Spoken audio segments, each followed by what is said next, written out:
lessons in this whole course is about developing characters. So we're going to talk today about how you develop the most believable characters. Now, if you have opened up the resource document, you will see that that resource document is going to give you some steps that you need to take. And those steps are going to introduce you to how you can develop characters that are believable. Because regardless of what genre that you decide is best for you, your characters still have to make sense to your readers, or as we know, they won't be able to relate to them. Regardless if they're good guys or bad guys, your character still has to make sense.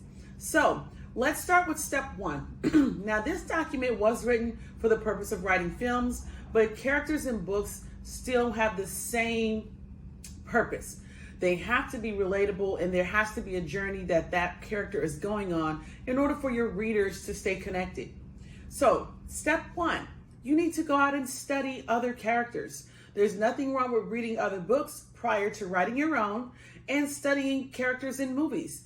It doesn't matter where you study, but you need to find characters that you can feel comfortable creating in your story. Now, you don't want to copy any characters. Superman is Superman, Batman is Batman. But what other characters have the same attributes that you're looking for, you want to study those. I have watched so many movies, so many television series. I've read so many books. I have characters in my head that I would love to mimic in stories of my own. But that's the reason why I want to mimic them, because I love the way that character played out in other stories. So that's step one, finding characters that you can study so you can develop your character's profile and your character's personality based on what you've studied. Step two. Now, step two, let me reach over here and grab my DSM. Now, the DSM is mainly for people who have studied psychology. Now, I have a degree in psychology, so that's why I have this handy dandy DSM. However, I use it for my writing. Why? I'm not trying to diagnose anyone. However, when I'm trying to develop a character, which we all know characters have issues. No fun character is perfect. They all have some issue. Even if you watch The Matrix, which is one of the most popular films of all times, even Neo has issues, as perfect as this character may seem.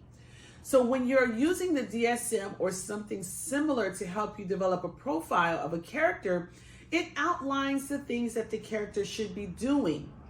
This makes your character believable. If your character is depressed, there's certain things that your character should be doing to reflect that. If your character has multiple personalities, your character should be doing certain things according to what society says a person with multiple personalities should be doing. Your character should have those traits throughout the story. So when you are using resources such as the DSM to help you, you need to make sure that when you develop your character, that you don't leave out things that will make your character unbelievable. And the last thing that you need to do is create a profile for your character. You cannot create a character in your head and remember everything about the character. You have to find time to sit down, and my preference is before you start writing about the character, you create the profile. And that profile will give you A to Z on that character with their name, their nickname, if they were married, single, gay, straight, tattoos, no tattoos, hairstyles, what type of education they may have, and obviously if they have any issues.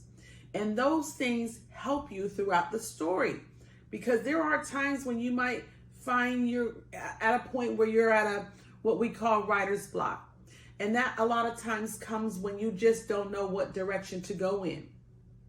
Having a character profile will keep your character active in the things that you may feel you can pull out of the toolbox without going back to do more research on your character's traits or personality. So always, when you're trying to create a believable character, go through these 3 simple steps. Study other characters, develop a personality or some type of mental setup or breakdown for your character, because again, we all have issues. There is no perfect character. And the best thing about that is most of your readers will be able to relate, whether it's them personally or someone they know. And the last step is to create your profile. And this is a written process. Your profile should be written out. So whenever you get to a point where you need to pull something out of your character, you don't have to go anywhere but the profile. You study that profile so everything stays relevant. You never want your readers to pick up on the fact that you left something out of a character that you know and they know should be coming out. For example, if your character has, say you're writing a serial killer story, and your serial killer has sadistic personality disorder, meaning that they have some really creepy and crazy things going on.